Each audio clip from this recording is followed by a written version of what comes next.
Dans l'une des grandes et riches cités de Chine, vit un tailleur nommé Mustapha. L'atelier est exigu et pauvre. Mustapha travaille durement, l'aiguille à la main, le visage marqué par la fatigue. Il peine à subvenir aux besoins de sa femme et de son fils unique, Aladin. Aladin est un garçon insouciant et paresseux. On le voit refuser d'écouter ses parents, fuyant la maison dès le petit matin pour courir jouer dans les rues et sur les places publiques avec d'autres enfants désœuvrés. Lorsqu'Aladin est en âge d'apprendre un métier, Mustapha l'emmène dans sa boutique pour lui enseigner le maniement de l'aiguille. Mais dès que le père a le dos tourné, Aladin s'échappe en courant. Les punitions de Mustapha n'y font rien. Aladin est incorrigible. Rongé par le chagrin et le surmenage, Mustapha tombe gravement malade. L'image s'assombrit pour montrer son décès quelques mois plus tard, laissant sa femme et son fils seuls. Désormais libéré de la crainte paternelle, Aladin s'abandonne totalement à son oisiveté. Les années passent en un fondu enchaîné rapide. Aladin a maintenant 15 ans, sans métier ni perspective d'avenir. Alors qu'il joue bruyamment dans la rue avec ses compagnons habituels, un étranger de passage s'arrête pour l'observer. C'est un sorcier, le magicien africain, arrivé dans la ville depuis seulement 2 jours. Le magicien scrute le visage d'Aladin. Un sourire satisfait se dessine sur ses lèvres. Il sait qu'il a trouvé le garçon parfait pour ses sombres desseins.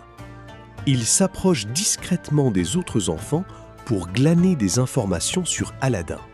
Ayant appris tout ce qu'il souhaitait savoir, le magicien s'approche d'Aladin et l'isole de ses camarades. Mon enfant, ton père ne s'appelait-il pas Mustapha le tailleur?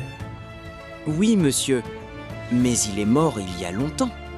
À ces mots, le magicien africain se jette au cou d'Aladin, l'enlace et l'embrasse à plusieurs reprises. Il force quelques larmes à couler sur ses joues. Je suis ton oncle. Ton digne père était mon propre frère. Je t'ai reconnu au premier regard. Tu lui ressembles tant. Le magicien sort de sa bourse une poignée de petites monnaies et la glisse dans les mains d'Aladin, dont les yeux s'écarquillent. Va, mon fils. Retourne voir ta mère, transmets-lui mes affections et dis-lui que je viendrai la voir demain. Je veux voir l'endroit où mon bon frère a vécu si longtemps et a fini ses jours. Aladin court à perdre haleine jusqu'à sa maison, fou de joie en regardant les pièces dans sa main. Il fait irruption dans la modeste demeure. Mère, ai-je un oncle? Non, mon enfant.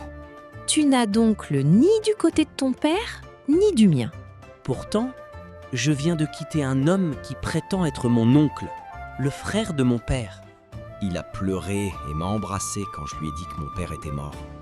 Il m'a donné cet argent, t'envoie ses amitiés et promet de venir te rendre visite pour voir la maison de mon père.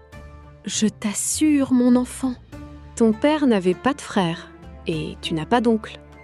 Le jour suivant, le magicien arpente la ville et finit par retrouver Aladin en train de jouer dans un autre quartier. Comme la veille, il l'étreint chaleureusement. Cette fois-ci, il place 2 lourdes pièces d'or brillant dans la main du jeune garçon. Le tintement de l'or résonne distinctement. Porte ceci à ta mère, mon enfant.